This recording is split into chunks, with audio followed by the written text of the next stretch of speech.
Ready.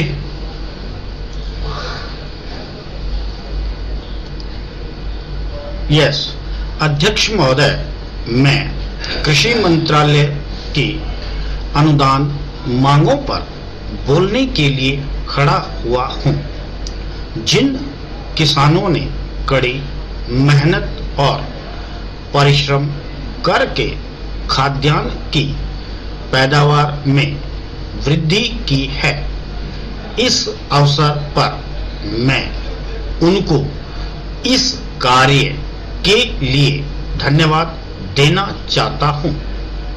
मैं निवेदन करना चाहता हूं कि छोटे किसानों को खेती करने का बहुत अधिक अनुभव होता है।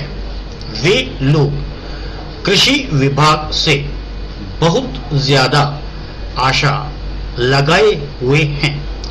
वे आज तक बड़े किसानों को कमाकर देते हैं और उनको खेती उपजाऊ बनाकर देते आ रहे हैं।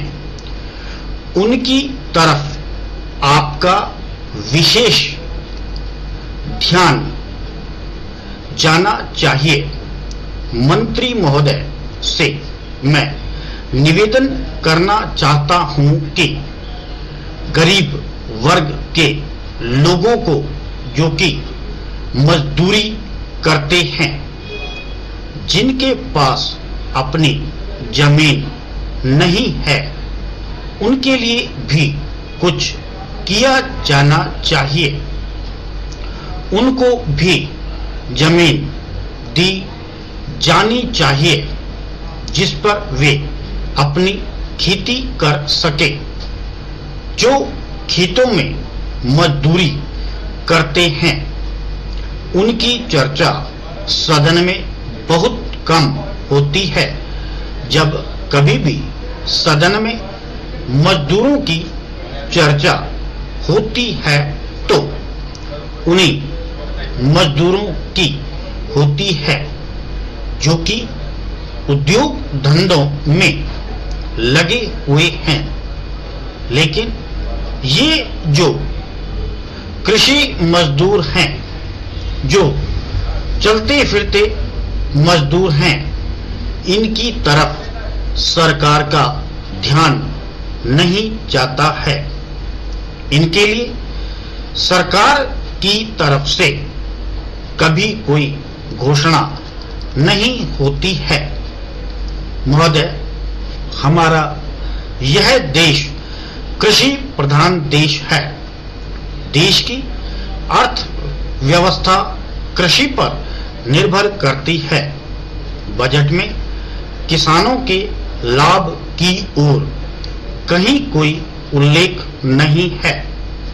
किसान अपने खेत में जो कुछ अनाज पैदा करता है, यदि सरकार उसके बेचने या खरीदने का अच्छा इंतजाम कर दे और किसानों को उनके परिश्रम की उचित कीमत मिल जाए तो वे भविष्य में अपने खेत में और अधिक अनाज पैदा करने का प्रयत्न कर सकते हैं। किंतु हर वर्ष इस विषय पर चर्चा होती है और सरकार फिर किसानों की समस्या को भूल जाती है। देखने और सुनने में ये बहुत छोटी छोटी समस्याएं बन जाती हैं।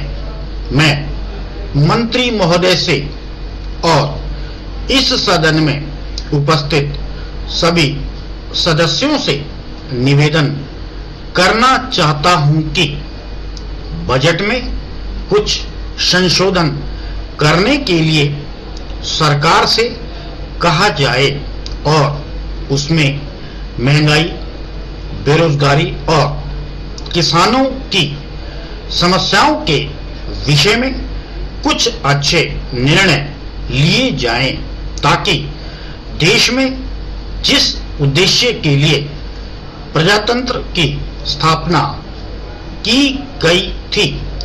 आज वह